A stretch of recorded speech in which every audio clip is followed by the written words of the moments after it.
Mine මාමා එයා තමා මුළු කැලෑ ගම්මානෙම හිටපු එකම දක්ෂ චිත්‍ර ශිල්පියා. ඔහුගේ නිවස පුරාම වැඩිපුරම තිබුණේ ලස්සන චිත්‍ර. පින්සල් සහ විවිධ වර්ගයේ සායම් චිත්‍ර විතරයි. මයිනහාමි මං ඇතුළට එන්නද? ගිබිරායල එන්න. කොහොමද මං කියපු චිත්‍ර ඇඳලා ඉවරද? ඔව් ඔන්න බලන්නකෝ.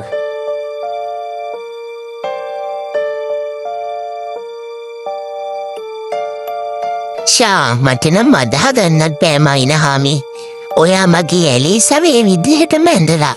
එයා මේ චිත්‍ර දැකලා ගොඩක් සතුටු වෙයි. එහෙනම් මං යනවා මයිනලාලේ. බොහොම ස්තුතියි ගෙමිරාලේ. මට ඊගාවට අඳින්න තියෙන කිඹුල් හාමිගේ චිත්‍රේ. ඒ චිත්‍ර අඳින්න පටන් ගන්න ඕන. හිතනි කිඹුල් රාල චිත්‍ර ගෙනියන්නේනවා කිව්වේ. මයිනහාමි මං ඇතුළට එන්නද? එන්න පීටර්. මයිනහාමි මං ආවේ මෙන්න මේ මගේ පුංචි පුතාගේ ෆොටෝ ඇති චිත්‍රයක් වින්දියට ඇඳ ගන්න.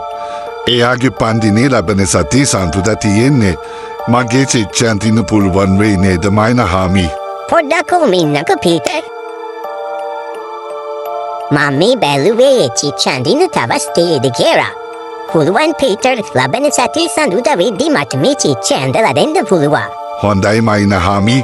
මගේ පුතා 6 මාසයි ස්ට්‍රෝබෙරි වලට ස්ට්‍රෝබෙරි කුඩයක් අතේ තියාගෙන ඉන්න විදිහට ඇඳලා දෙන්නකෝ. ඒක නම් ගොඩක් ලස්සන චිත්‍රයක් වේ. එහෙනම් මං ගිහින් එන්නම් මයිනහාමි.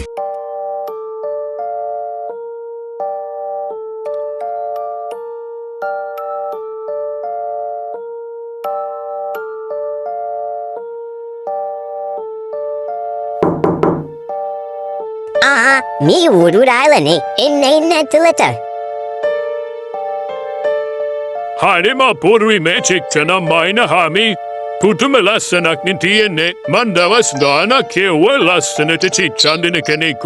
අහම්බෙන් මට මයිනහාමි ගැන විස්තර දැනගන්න ලැබුණේ. කොහොම හරි මං වෙබ් රිදියම දක්ෂ චිත්‍ර ශිල්පියෙක් ඔබ. බොහොම ස්තුතියි ඌරුහාමි. ඔබගේ ඇගයීමද? මයිනහාමි ඊනං අපි කාරණාවට එමු. මගේ අරතින් හදන මිශාලාවන් හලේ. ආලින්දේලන්න ලස්සන චිත්‍රයක් ඕනේ. ලොකු චිත්‍රයක් ලස්සනට ඇඳලා දෙන්න. ඉතින් නූරුරාල එයාට ඕන කොයි විදිහේ සිතුවමක්ද කියලා මයිනහාමිට විස්තර කරලා යන්න ගියා. ඌරුරාල තමයි මේ කැලෑවෙම ඉන්න පූසත්ම කෙනා. ඉතින් ඌරුරාල ගියවන් හලේ මගේ සිතුවමක් තියෙනවා කියන්නේ මට කොයිතරම් නම් ආඩම්බරයක්ද? පුළුවන් තරම් ලස්සනට අඳින්න ඕන. ලොකු චිත්‍රයක් නිසා දවස් 3ක් වත් යයි. දැන්ම පටන් ගන්න ඕන.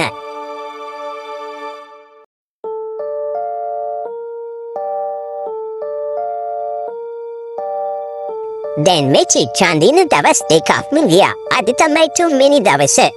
අද තමයි ඌරුරාල එනවා කිව්වේ. ඉක්මනටම චිත්‍ර ඉවර කරන්න ඕනේ.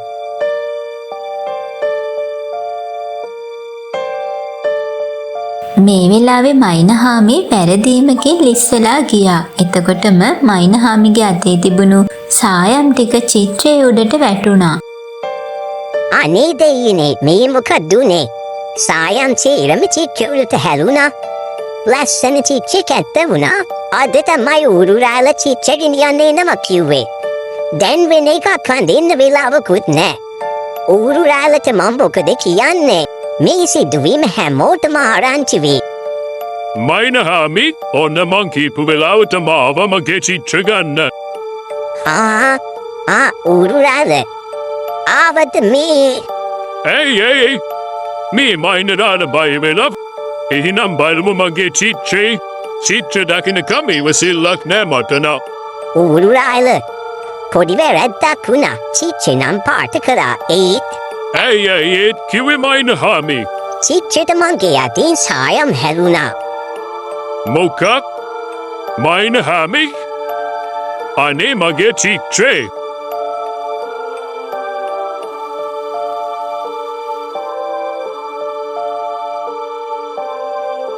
මයිනහාමි මේ මොකක්ද මේ චිත්‍රේ?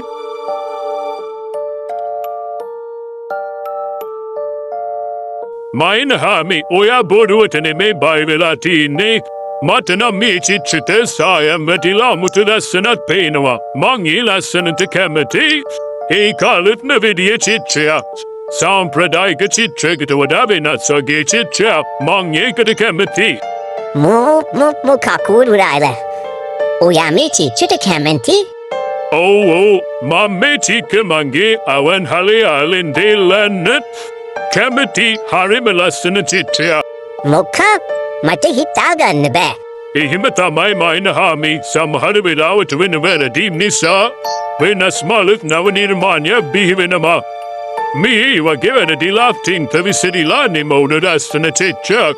මේ නොයාගේ මුදත් මයින්හාමි ඒනම යනවා.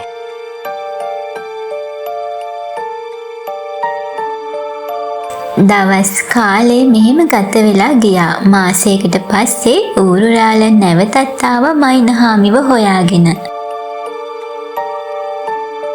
මයින්හාමි උරුරායල ගොඩ දවසකින් දැක්කේ එන්න. මයින්හාමි එදා ඔයා තින්තින් තැහැරිලා වැරදුන චිත්‍රයට හැමෝම කැමති. ඒ චිත්‍රේ ලස්සන හැමෝම කතා වුණා. මම ආවේ ඒ වගේ තවත් චිත්‍ර තුනක් ඇඳගන්න. ඒ චිත්‍ර වගේ මෙන් සායම් විසිරිලා තියෙනවා වගේ ලස්සන චිත්‍ර තුනක් මට ඕනේ. ඉතින් මයින්හාමිට පුළුවන් නේද මගේ අවන්හල ලස්සන කරන්න? ඒ වගේ තව චිත්‍ර තුනක් ඇඳලා දෙන්න. උරුරායල මං හිතුවේ නෑ වැරදුන චිත්‍රයක් මගේ ජීවිතේ මේකනම් වෙනස් කරයි කියලා. මයින්හාමිගේ හිත සතුටින් පිරුණා. එයාට අලුතින්ම ලොකු සිතුවම් ඇනවුම් 3ක්ම ලැබුණා. සමහර වැරදීම් වලිනුත් අලුත් කලාවක් බිහි වෙන බව මයින්හාමි එදා ඉඳන් තේරුම් ගත්තා.